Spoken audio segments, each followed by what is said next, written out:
Hi, I'm Alexa. Have you thought about your habits and thought about what the effect of accumulative habits can be over a lifetime?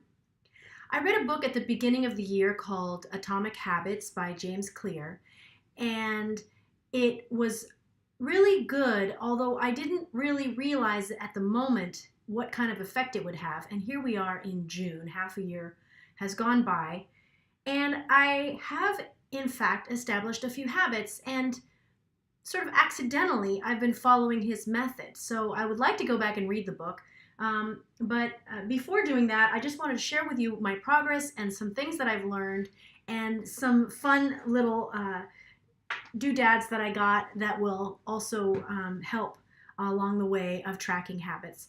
So let's get into it. Atomic Habits really has a simple premise, which is that your habits don't have to be huge. And part of the struggle with willpower and things like that, all that's kind of a red herring, because what you need to understand is really how to engineer these habits so that you can't fail. And so that's what his whole book is about. And he talks about how to create a good habit and how to break a bad habit. And both of those things are super valuable. I'll just quickly say what they both are. How to create a good habit, you make it obvious. That's the cue. You make it attractive. That's the craving. Response, that you make it easy. And the reward, you make it satisfying. And then you just reverse all those things to break a habit or break a bad habit. You make it invisible. That's the cue. So that would be like, throwing out your cigarettes or throwing out the junk food or blocking social media online or putting your phone in another room, that kind of stuff. On the craving side, you make it unattractive.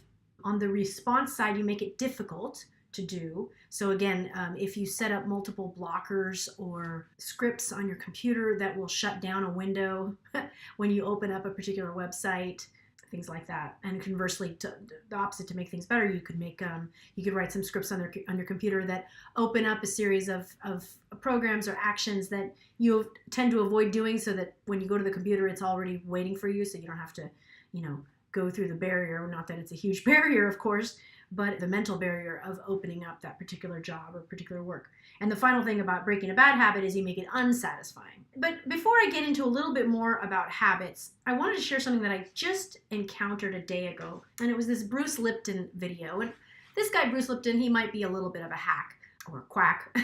I do think I like what he says. I think there's some compelling stuff, and I think it's fairly harmless, certainly if it's not true.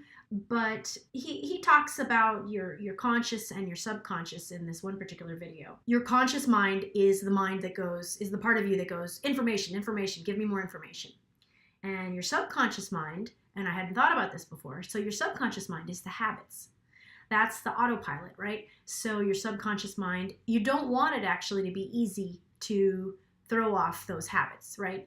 In the video, he says under age 7, you learn by hypnosis, I think was what he said. But anyway, it's obviously imitation. You see, you're just seeing your society, your parents, everybody around you doing certain things, so you just copy that.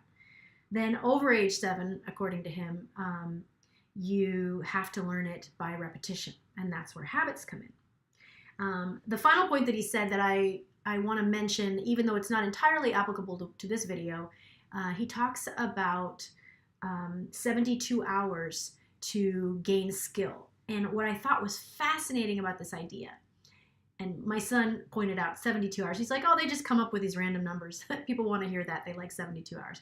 That could well be true. So obviously everybody's different. We don't have to be so regimented. But the interesting thing is he's saying, let's say, so anyway, I like this. It inspires me. Let's say I want to become a great pianist.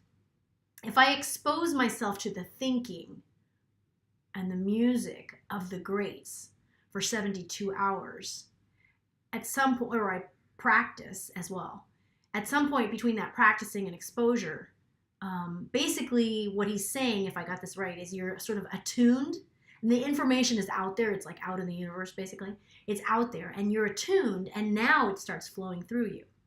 Now, I have not done that with regards to piano, although actually having just discussed this today, I'm going to try. I'm going to try to create some kind of a 72 hour, or some sort of exposure window. And I'll tell you why I'm going to do that. I did, in fact, experience that not long ago. I was creating a video for a client, and there was a lot of footage, and I was using Adobe Premiere, which is very hard to understand and use. And you know what I did is I just had Adobe Premiere videos running for like 3 days, 72 hours. I had them just running. I'd be doing stuff, and those videos were running. And somehow, it started to percolate in. And then I sat down and I edited this thing, and I really had skills that I had never had before. And I started to really understand, get inside Adobe Premiere, which is, like I said, not easy.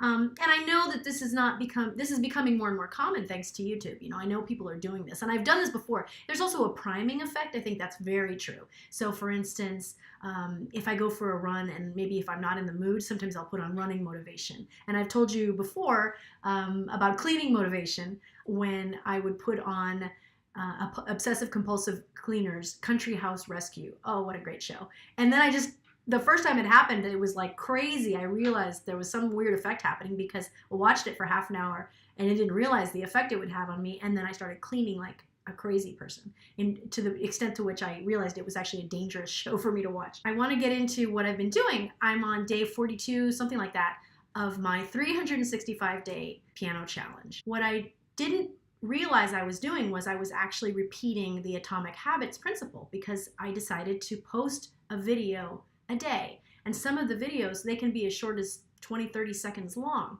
The only thing is, don't break the chain.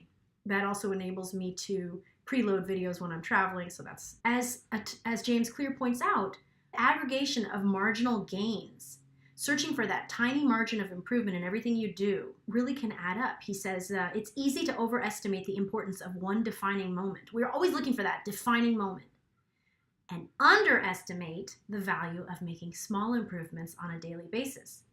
Too often we convince ourselves that massive success requires massive action. We tend to ignore the small changes because we think, oh, that doesn't make much of a difference. And that goes to another thing, I think, which is true in the diet industry, right?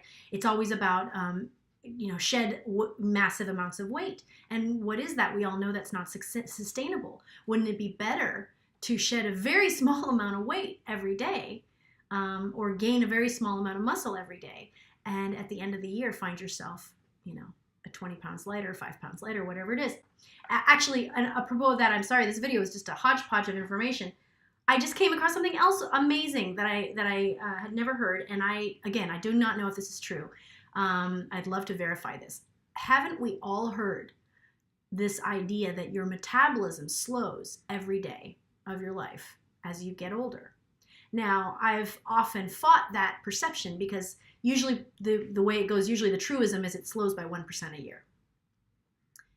Where somebody got that number, who knows, right? Well, I just came across something that said, no, in fact, so there's 3 aspects to your metabolism. One is the amount of energy it takes to process your food. 2 is your basal metabolism, and 3 is the metabolism of your muscles. And so what happens is, as people age, because of disuse, a 70 or 80-year-old has much less muscle than a 20-year-old or a 30-year-old. And so obviously, if you keep that muscle going, which is that engine going, you will not lose that metabolism nearly as fast, or perhaps at all. Anyway, I thought that was really inspiring, and it also once again goes back to that concept of small incremental changes are better than these big powerful changes, but we want to get inspired by that big powerful change. But let me show you my last little thing. This is kind of fun. So these are these little books that I got. Went to Michael's. They were on sale for around $7. Around $4, something like that. I really like this fitness one, especially since, and I mentioned to you guys before, I've been using RunBet, and it works crazily well on me. I thought, you know what, let me get a fitness tracker, but instead of it being another device or on my device, I really like this one because, it's got your goals for the year. Then I really like, instead of using like MyFitnessPal, here's your fitness goals for the week, and the month, and with that, oh, there's your weekly fitness. And then I was supposed to start using this on Sunday, but I was waiting to put on some makeup and make a video for you guys. Then you've got your weekly nutrition and your little glasses of water. I really like that. But let me show you this one. I really like this one called Track Your Habits. And to change your life, track your habits. So first it's got a don't break the chain type thing. And I think these are very useful. You just fill in the box, don't break the chain. That goes on for a number of pages. So you definitely have like over a year's worth if you wanted to.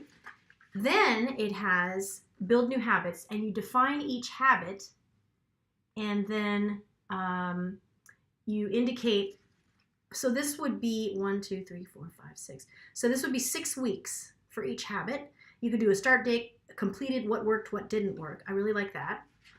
So it's got many, many pages of that. Then it's got another habit tracker. This is by week. And so this would be if you wanted to track multiple habits. And then you could do the week. And I think that's it. Yeah. I like this. I haven't tried it yet because, like I said, I was saving it for you guys to show you. This one is just a simple journal. This is You Got This on it. And it's just a dot journal. And I know there's a million videos on how to use these dot journals. Now this one is an academic planner. I got it for my son, and he said it was too girly. So even though it's navy blue, come on.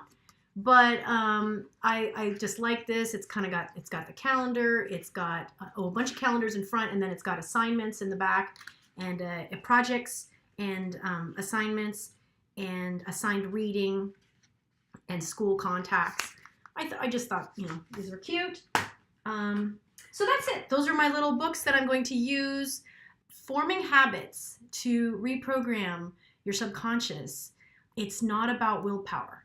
You need to figure out how to re-engineer your outcome. So let me leave you with this thought. Who you are is very malleable, much more than you think it is.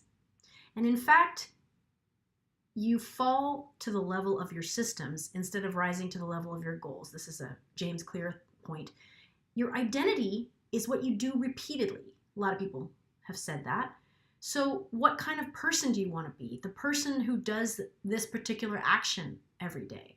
That's often who we want to be, right? And I like what he says, a habit is just a memory of the steps you previously followed to solve a problem in the past. So even if we are too self-obsessed or too self-improvement obsessed or individualistic or anything like that, and I think those are all valid complaints. And even if maybe you don't need to improve in any way, and I don't need to improve in any way, and this is all just a fiction that we've bought into, and we should just be happy in the moment, and I think we should. Even having said all that, there is one problem. If you don't design your life, at this point we're living within civilization's systems. The corporations and the marketing people and the technology companies, they've figured out how to get us to do these things. I know that. I work in this field, so I understand. And I see more and more, they're getting really good at programming us, right? So this is why you should get good at programming yourself and defining the habits that you want to do and defining your life. Because if you don't do it for yourself, they will definitely do it for you. Thanks for watching.